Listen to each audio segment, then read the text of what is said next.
Yeah, good evening. We already have 51 members on board and many more on the queue trying to join. So we have a Okay. total of about close to 200 people that applied to join. So let us move on. We will record the presentation so that those that will not be able to attend will enjoy the video afterwards.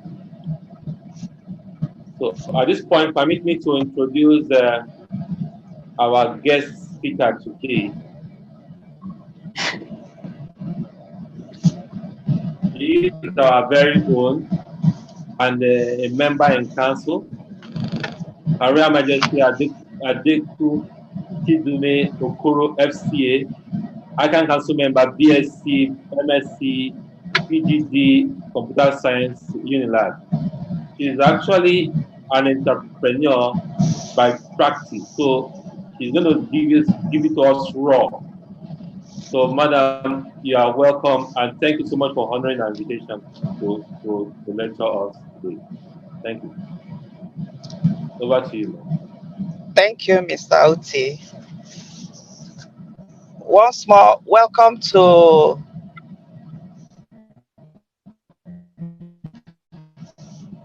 my Agri-Exports mentoring series.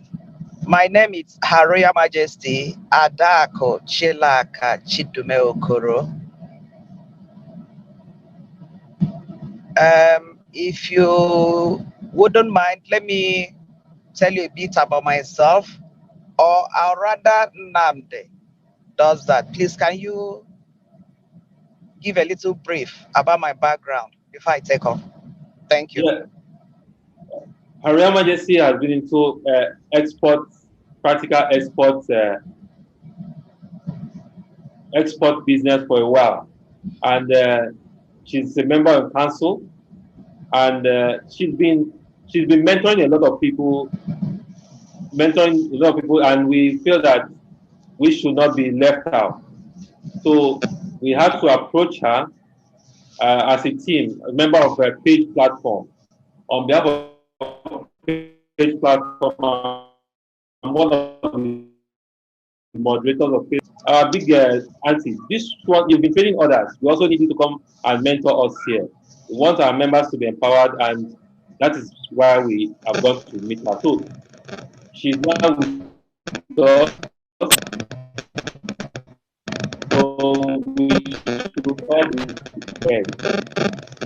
She's not a theory person, more practical.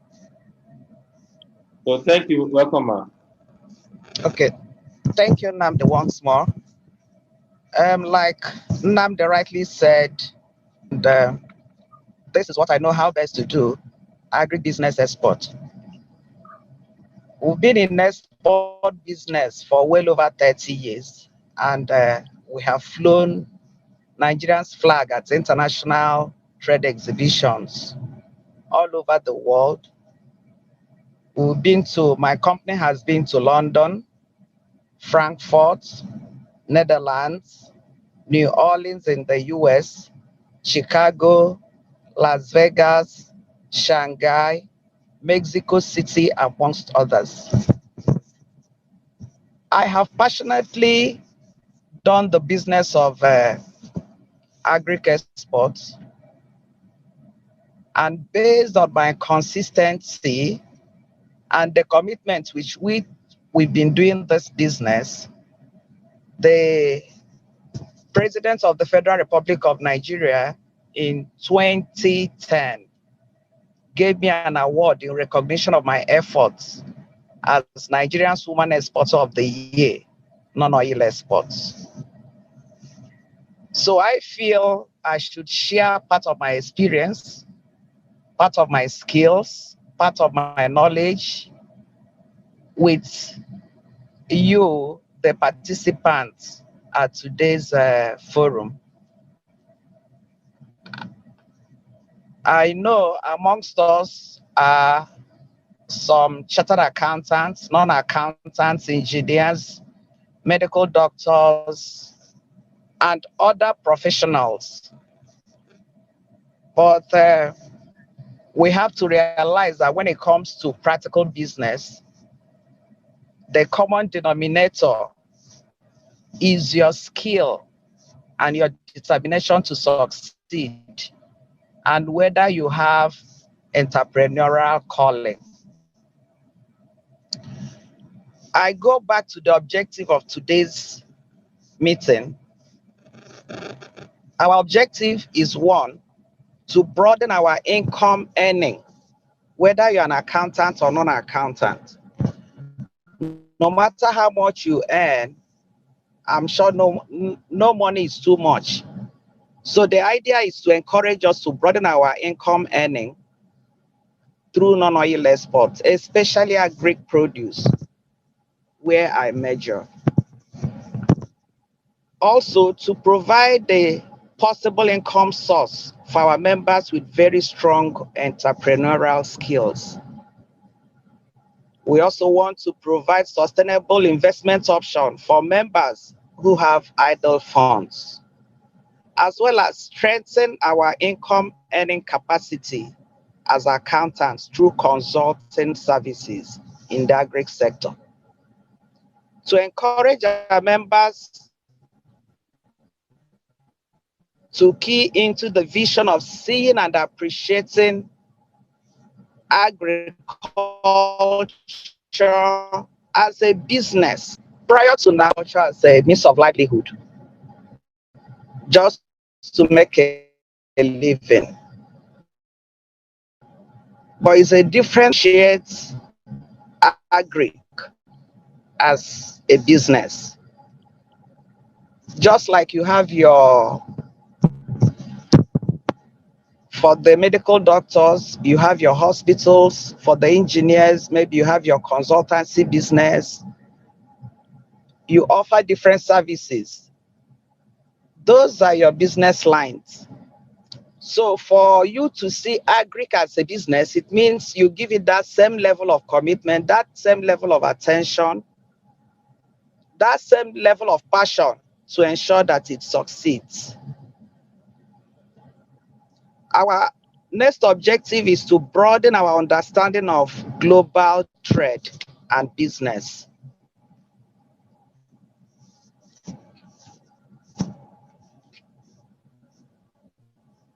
And then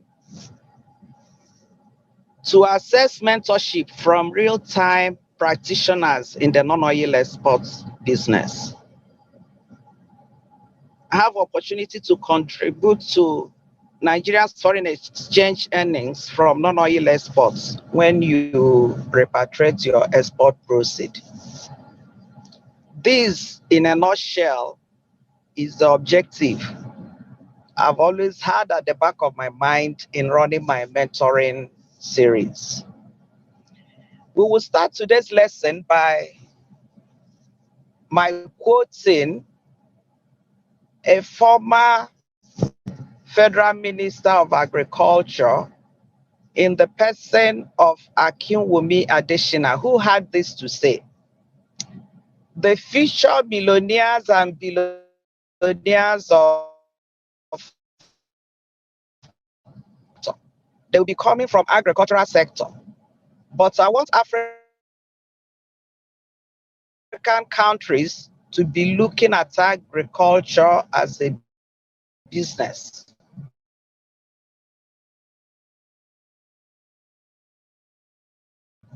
No, but everybody eats food. So food is a critical thing, and that is what makes Africa have a comparative advantage.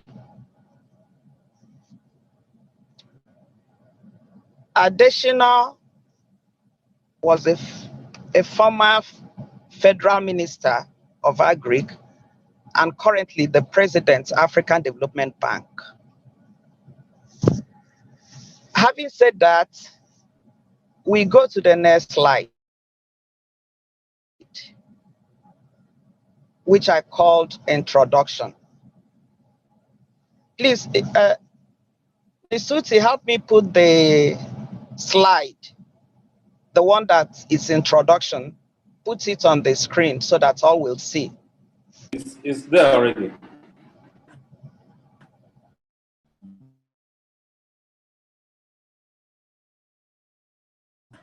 Okay, I'm not saying it. With my introduction, I talk about the law of poverty. Talk about not my original thinking, but I copied it from somewhere, and I think to a large extent what it states, most of what it states are true. The law of poverty, this says that salaried work alone can never make anybody wealthy. True or false? I'm sure it's correct. While 95% of people in the world find themselves in that bracket of being salaried people, the people under this law, that is those that are salaried, they run after credentials, they have this ego around themselves. I won't do menial job. There are certain jobs, job sets I can't condescend to doing. They wear white, they run after white collar jobs, wear suits to work, and the likes of that. They seek for one job after the other. They have someone called their boss, while their salary is a fixed amount. They don't ever have their freedom. True or false? Somebody funny, it's funny, but it makes sense. Said the definition of salary as spelled is S for small, A for amount, L for limiting, A is and, R is restricting, and Y is you. So when you say you're collecting salary, invariably, the meaning is small amount, limiting and restricting you. That is what you've gotten. These people, that is the people that find themselves in this bracket, they always look for jobs, and they are called the working class. While job, that acronym means just over broke. You're just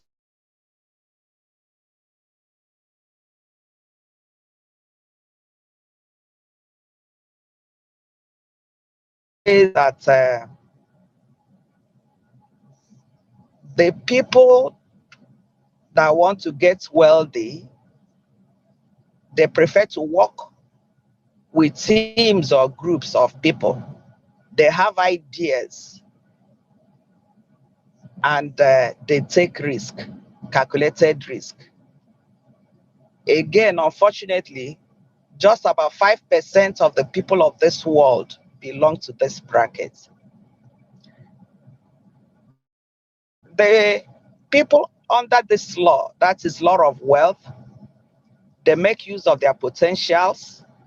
They are not too much certificate conscious, and they are called the thinking class. They engage their brain, they engage their skills, they engage their intellect. They go to school, not necessarily to acquire certificates, but to get necessary exposure. They think of what they can offer the society in return and make good money. The people earn their money, which is income, and it is not a fixed amount. So it depends on how desperate, in quotes, you are to apply your skills, take risk, and survive. These people are the thinking class. The difference between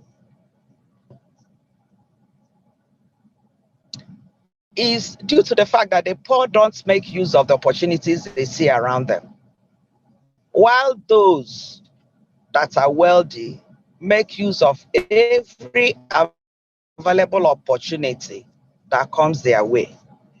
The wealthy ones make use of ideas and have big dreams.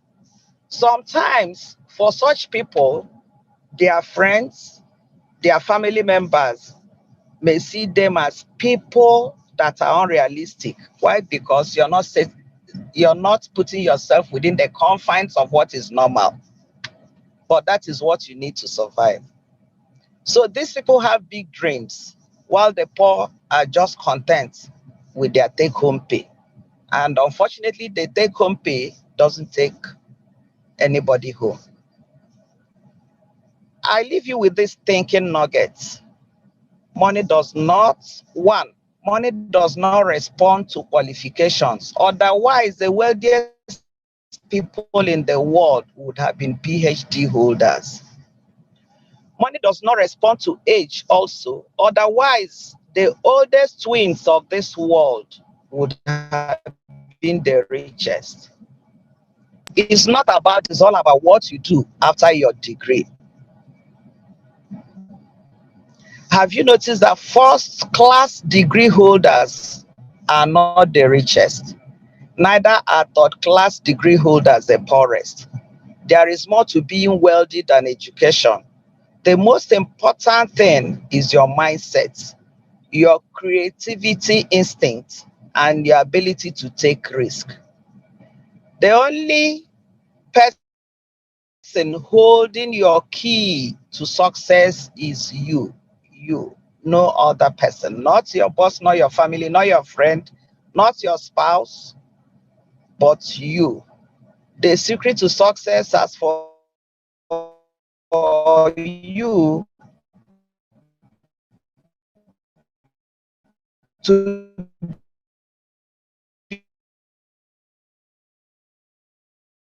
be willing is that the person that must change is then you. Be assured you have all it takes to succeed. Learn to invest the little you have and get a mentor to teach you how to grow your money.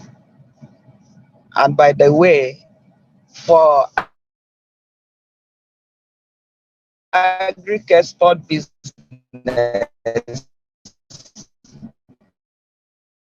I am willing and prepared and available to mentor as many as will key into this. You will also be wondering what made me pursue this business line. Yes, doing this business line. All these are by way of introduction.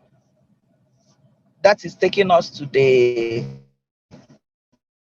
lesson 1 of my mentoring series. The lesson 1 of my mentoring series says, the caption is living your passion, living your passion.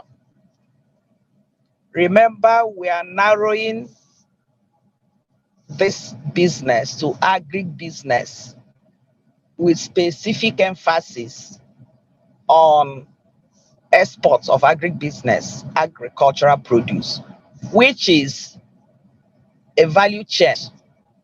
What is export? Export is to send goods or services across national boundaries for the purpose of selling and realizing foreign exchange. Agriculture is the science, arts, and business of cultivating soil, producing crop, and raising livestock, as well as farming.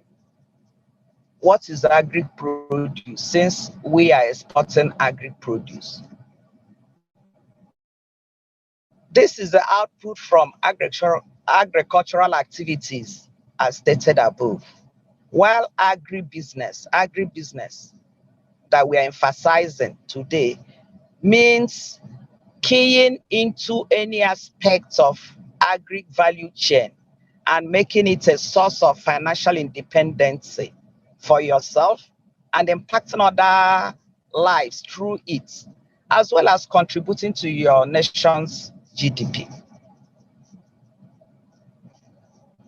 For you to successfully run an agribusiness, you must be passionate, very passionate, extremely passionate about it.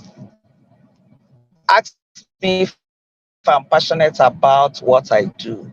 I don't think I could have done a better business than the agribusiness which I am involved in. To me, it's very challenging, it's very fulfilling, it's very creative, and I keep thanking God for the opportunity he gave me to express my passion to this extent. As we go on, you will get to understand what I'm talking about. You don't have to go into a business that can succeed.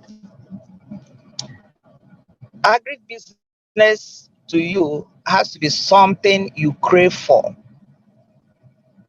You will plan to nurture for it to grow, just like you nurture seeds to germinate, grow, and then fruit.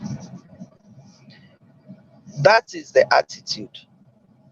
It will not work as a stopgap, keep busy arrangement. I'm sure you cannot handle it on a part-time basis. You must see and treat it as a baby you are nursing, who needs constant attention and milk supply to survive. It is also a highly technical business that needs your maximum time to understand the technicalities.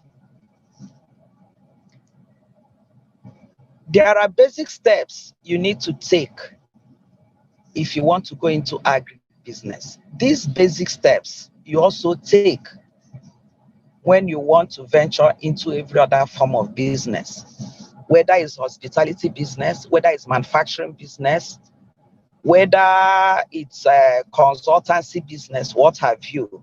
There are basic steps you need to take. First and foremost, you need to get your business name and register your business name. Then, because you cannot do exports as a person, it's only limited, structured as at now. It's only limited liability companies that can do export. So if you don't have a limited liability company and you're thinking on going into agri-export business, it will be worth your while to first and foremost for you to incorporate your company. So you need to get your company incorporated with CAC. You cannot do export business as a person. You must have a registered company. You must have a registered address. You need to have your basic stationaries also in place. Yes, promotion council. But if you go and start by registering with Nigerian Export Promotion Council, you will find out that your registration tenure may expire without you even doing a single export. So it's good to register, but that shouldn't be your starting point. Your registration with Export Promotion Council can only be meaningful when at least you have tried to get your first export contract.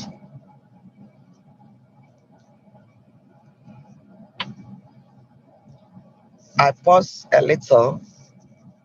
I think I've been speaking since. I wouldn't know if we have concerns at this age. I'll pause for about 2-3 minutes to take the questions before we continue. It's supposed to be an interactive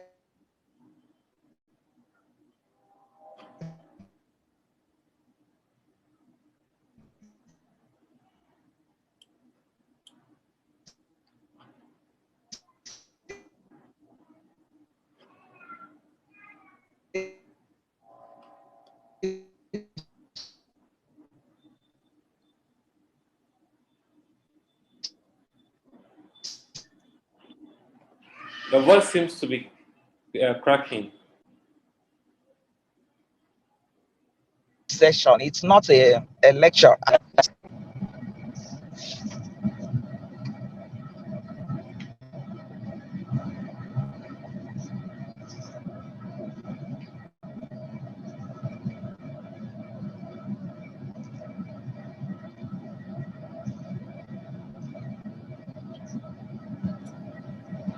Do we have any questions at this stage so that can be addressed? You have some people. Miriam is raising her hand. Miriam, can you go ahead?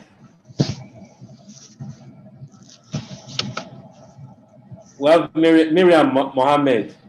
We have Kayode. So Miriam, go ahead with Miriam. Go ahead with your question, please. Unmute yourself. Make sure she's not muted. Yeah, that's what I'm trying to check.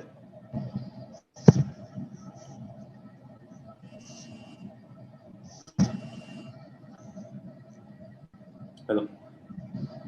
Unmute yourself now, Miriam. Yes, I've done that. Good evening, ma. Yeah. Good evening. Thank you for the lecture, ma. My question is, please, I want to ask, what is the first export contract? I don't understand. And then the CAC registration, does it have to do with only export, or you can use any company that you have as a registered company? Thank you, ma. We have Kayode Onigbogi.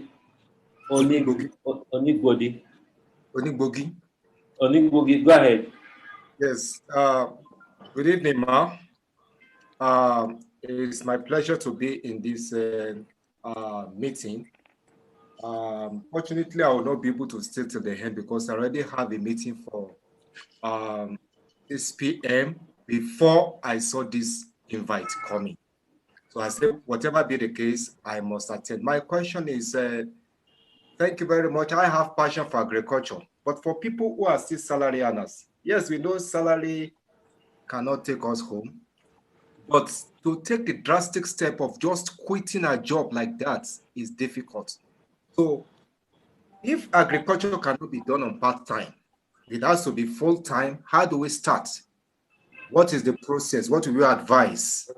At least one should be able to see some progress before you can now say, okay, I'm leaving my job entirely. I'm going all in for it. So that is the area I want you to clarify. Thank you very much, ma'am. Olushola Ogumola, then Rotimi.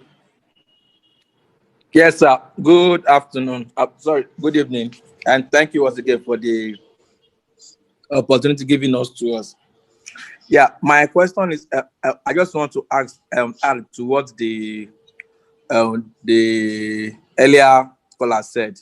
Now, if I'm to export, okay, let's say a Fox-time export, I need to take the approval from the export promotion before I could do that, or that again, how do I get the license or the vendor that needs my products for export? Thank you. Rotimi, go ahead. Unmute yourself and talk.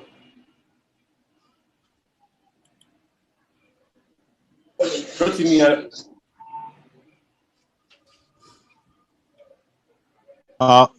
good evening, ma, and good evening, everybody. As far as I know, based on my experience, as little experience I have I used to have in the exports area. Though that was I was into containerized exporting, but over the years I've been hearing of Nigerian goods being rejected abroad, and please, I want to know if you can highlight on those how we can overcome those. This challenge of overcoming how how we can see that we export goods, agricultural goods that are acceptable over there. How can we go about it? And in terms of maybe not containerized export, maybe sending goods through plane and maybe in a very small quantity. That's to start with. How can we also get genuine buyers over there? And also in terms of the payment terms, we have different payment terms for our buyers. That's between buyers and sellers, different payment terms over there. In terms of maybe we have LC, we have documents against payment and all and what and all not. So how can we marry all this together to ensure a successful export business? Thank you very much. I think those are all the questions. Those are all the questions for now, man.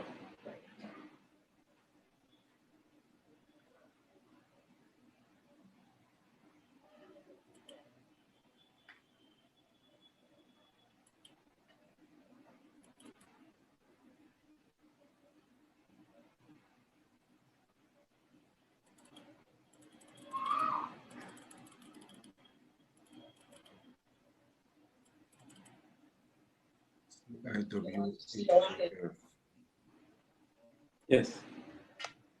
Okay. Did I do anything wrong there? The questions are over. Okay. I want to let us know that we cannot learn in one day. Everything we need to know about export business, agri-export business. What I have just told us today is that you have to have that passion first before we can discuss further.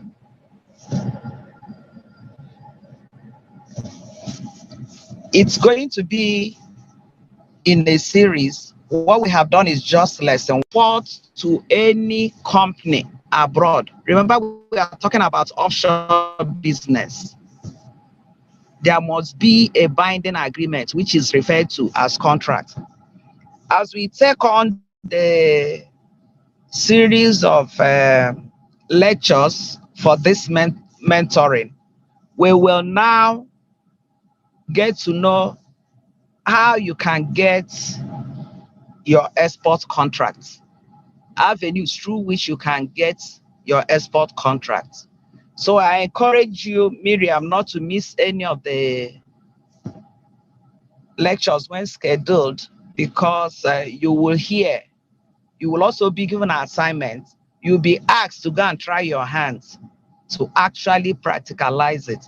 I don't believe in reeling out figures and numbers and making it too technical. We will make it as practical as possible so that by the end of the mentoring session, at least 4 to 5 potential exporters would have been groomed enough to take the dive. Then, if you have a registered company, your number 2 question, you asked if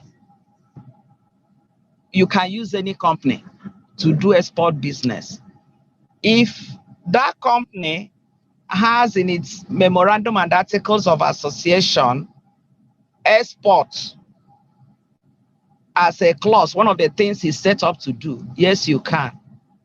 But if it's say like a hospital business, which has nothing to do with exports, you can't possibly use it to do export business.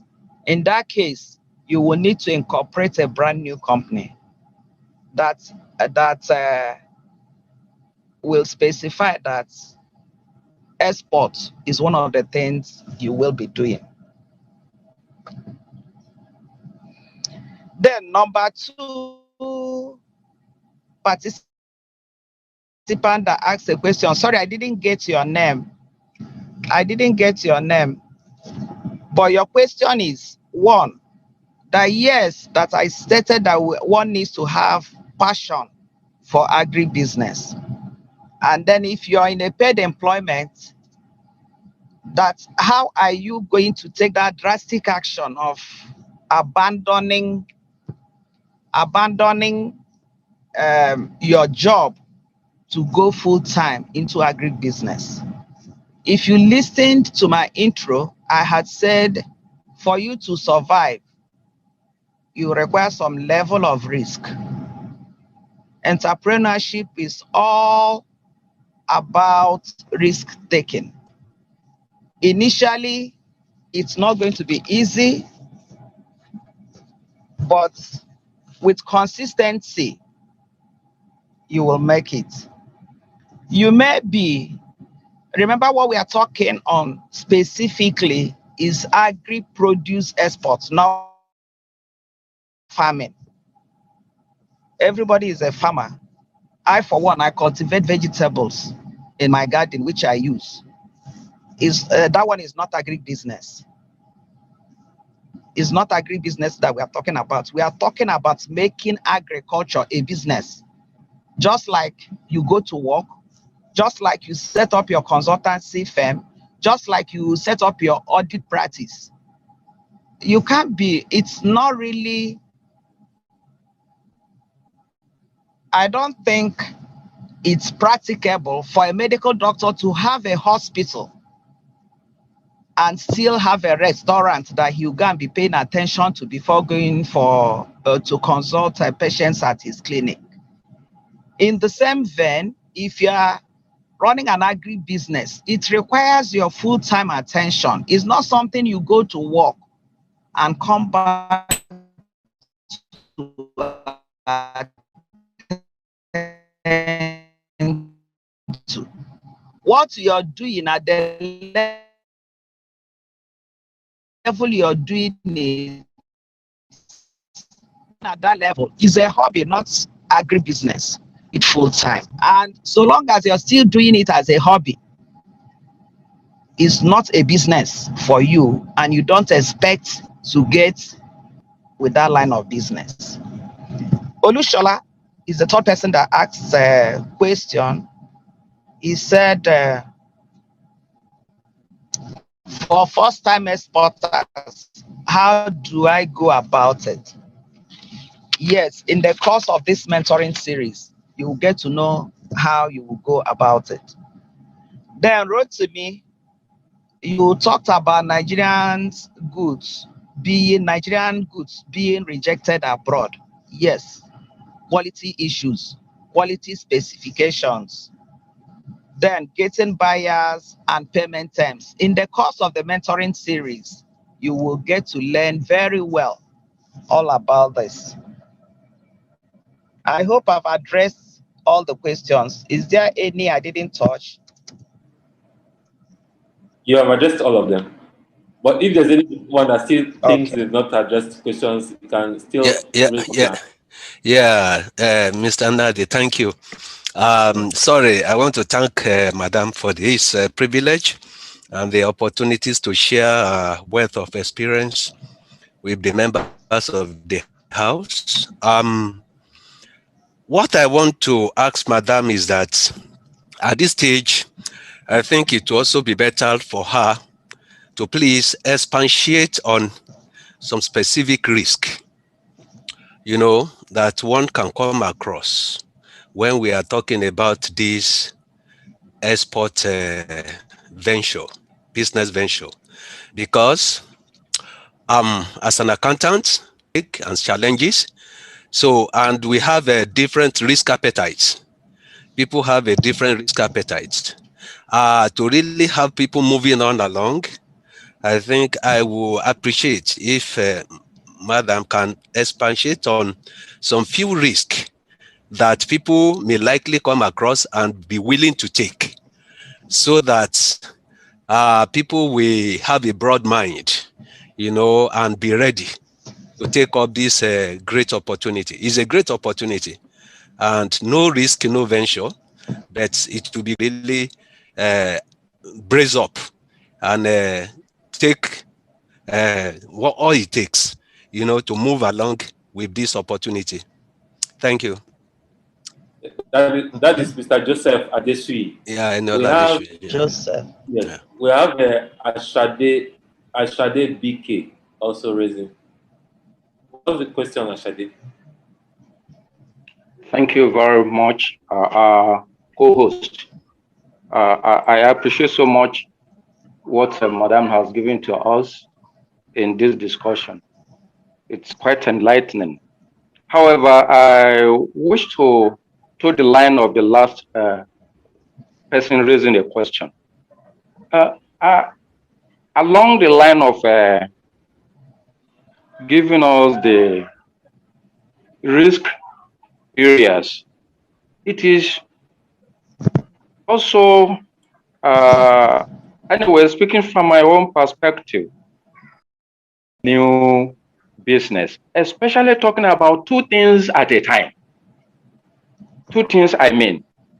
Madam has spoken about agric business, which is a specialized business on its own. And at the same time, talking about export business.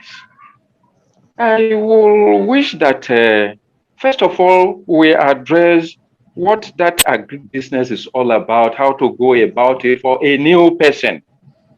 And perhaps haven't satisfied the domestic needs of agricultural production.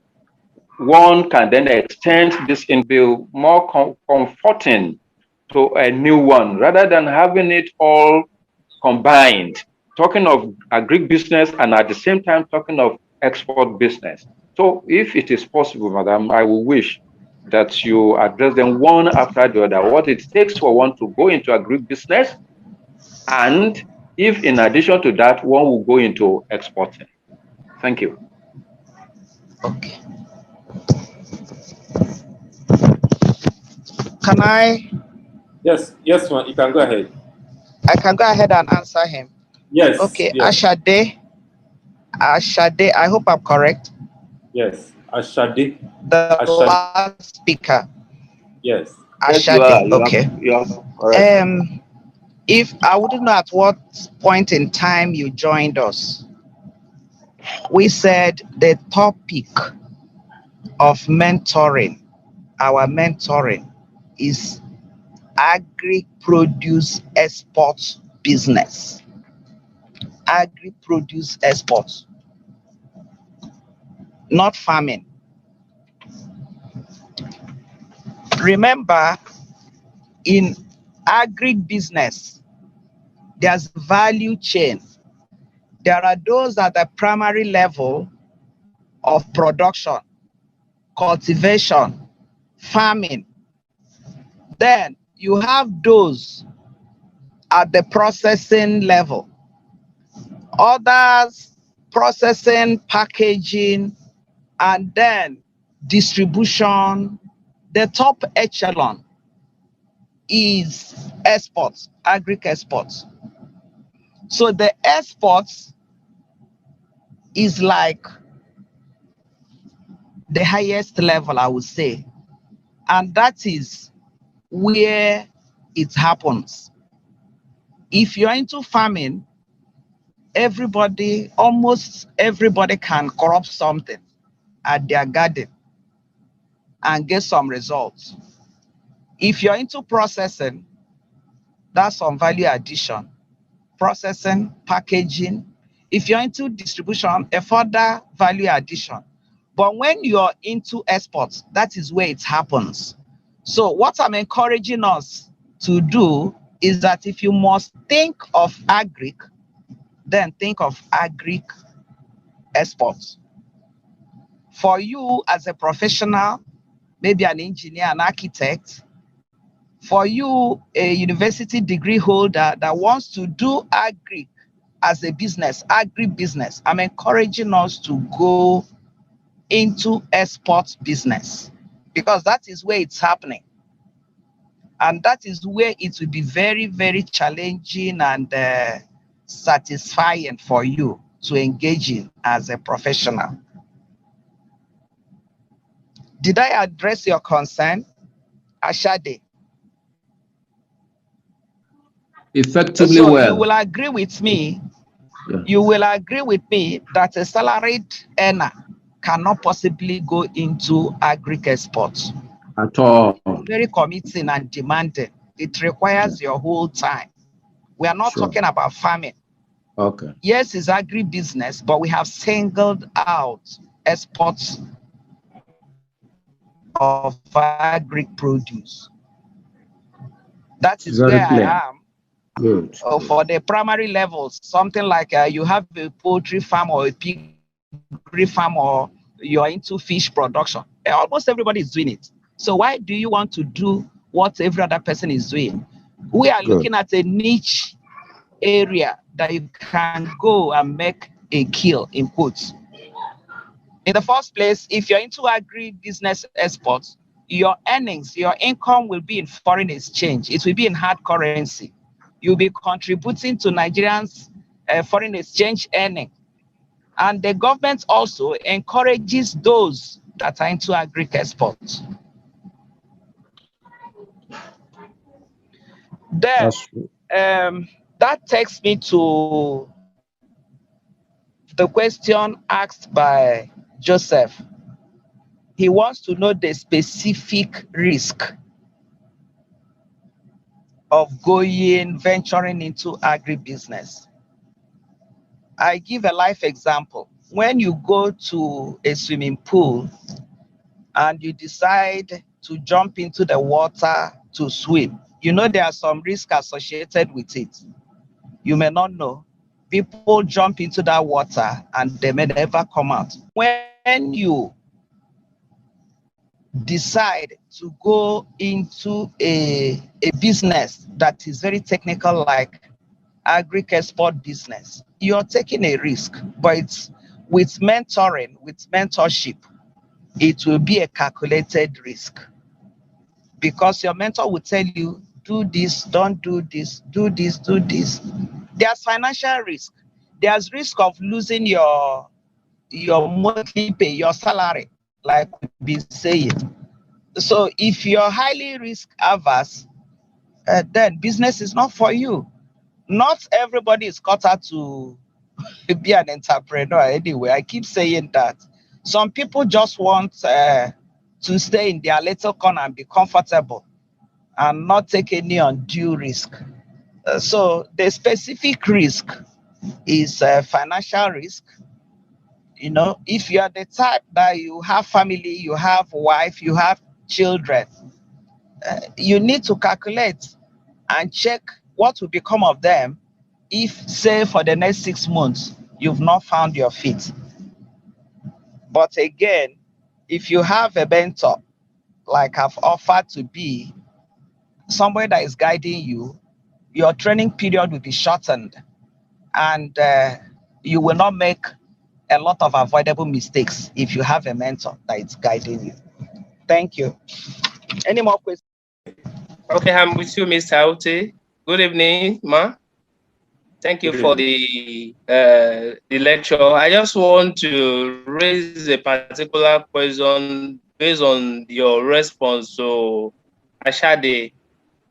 I want to ask, you said it is not compulsory you go into farm production, that you can be, it is better to be an exporter. What will happen if you are unable to source for some of those produce that will be of standard that is required by your vendors? Because definitely, if you are not doing the farming yourself, we do contracted farming, meaning that we have cooperatives, because now the world over, especially the developed nations, they are very particular about what they eat, what enters their system. You talk about organic and inorganic products. There is a traceability of what they are consuming is a big issue. So because of it, the world over now, they want to know where what you're supplying them is coming, funding. The crop, we control the environment and they supply back to us, and we pay them. But to a large extent, most of Nigerians are Greek produce. We don't have issues with pesticides, with chemicals that will make the product not to pass organic test. So the major problem most exporters encounter is, I would say, carelessness in grading. If you are grading, say, something like ginger, and then your workers or your sorting machine is such that it can allow something as big as a bird's feather to still be in the consignment and you bag, then you're looking for trouble. But if at the sorting stage, at the processing stage, at the packing stage, your staff or whoever you've contracted to do that is careful enough, you don't need to go into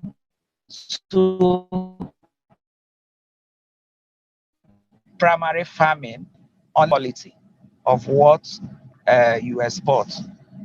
As we go in our series, in this our mentoring series, you will get to learn how to also control your quality, your quantity, buyer specifications, the standard sets, what to look out for, and the rest of it.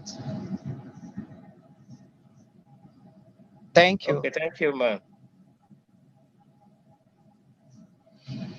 So we go to our case study for today. Case study. This is more like an assignment. Ms. Suti, how many participants do we have?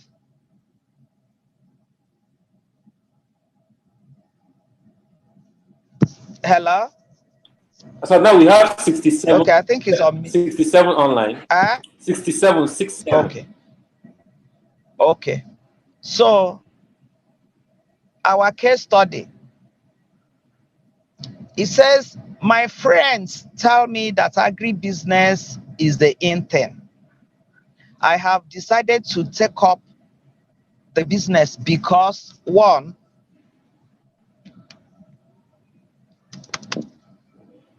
I have an idea of a niche area, stroke market I can penetrate. I want to earn foreign exchange as income. I want to make a good name for myself. I want to help feed Nigeria's teeming population.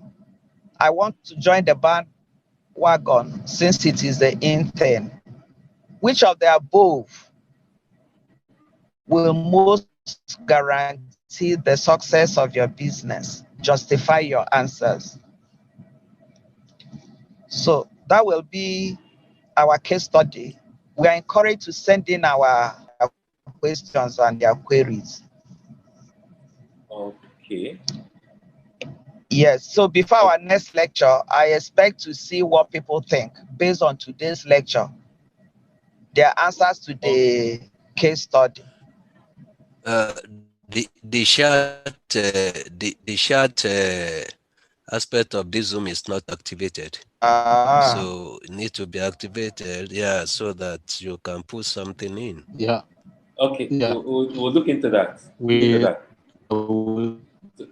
need the case study to be thrown on the chat so that everybody can be on the same page.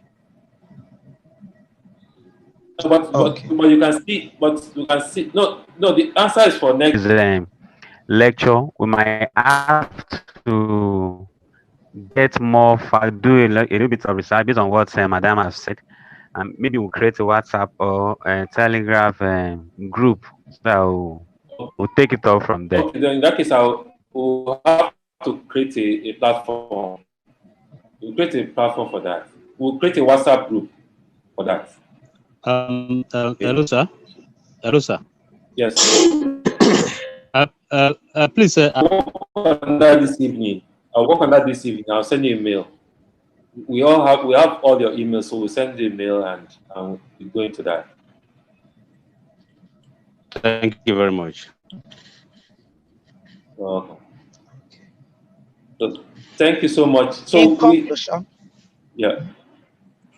Go ahead. We're going to have this in up to 5 series, 5 or 6 series. So as we go along, we will continue to send you reminders by the time the next set is set, maybe next Saturday, we will send you an invite again so that we can all be together in this. Thank you so much. Madam, go ahead. Okay. In concluding, I found this information, greatest act of leadership is mentoring. If what you learn, achieve, accumulate or accomplish die with you, then you may not have accomplished. Mentoring is the manifestation of the highest level of personal maturity, security, and self-confidence. An insecure person, so I am wishing that you become a world-class exporter, non-oil exporter, far, far bigger than whatever little impact I've made. Your assignment as a human being has a shelf life. It means it will expire at a point in time. So while it's still fresh, it's better you utilize it. The same with your skills. Your greatest gift to the world is your mentees. True leaders do not seek for your one's greatest gift to the world is one's mentees. True leaders do not seek followers. Followers are attracted to true leaders. The greatest obligation of true leadership is to transfer your deposits of skills to the next generation. Leadership success is measured by the success of your successor. Preserve what you have raised in others. Legacy lives beyond the grave through mentorship. Mentorship is not a sprint, rather it is a relay. You pass it on and the next person keeps running. By passing it on, you're not losing anything. I hope that by the time we are gone with all the series, you also will become better exporters, greater exporters, renowned exporters, world-class exporters, more than myself. True leadership measures its success by diminishing dependency factor of its followers. Your goal dependent financially and in terms of business acumen by the time we are done with this mentoring series. When you make people greater than yourself, you are living forever. That's what it means. True leaders seek to empower others. You become great by producing people greater than yourself. When you produce someone greater than yourself, the credit goes to you. When you mentor people, your legacy will make you will make your tombstone unnecessary. Thank you, Her Royal Majesty Adaku Chidume-Okoro Agri-Export. So we will find out when the next time will be, when we'll be free for the next session. So maybe 2 weeks time. In 2 weeks time, okay. Yes. So we'll carve out that time, reserve that time for you. Thank you so much. Okay. We cannot thank you enough. So like the people suggested, we will open up a Telegram group or a WhatsApp group, depending on which one is convenient for everyone. So thank you. Okay. Thank you. Thank you, ma. Thank you. Thank you, Madam. Insightful lecture. Royal Majesty. Thank you. Thank you. Thank you. God bless you. Thank you. My pleasure. God bless you, madam.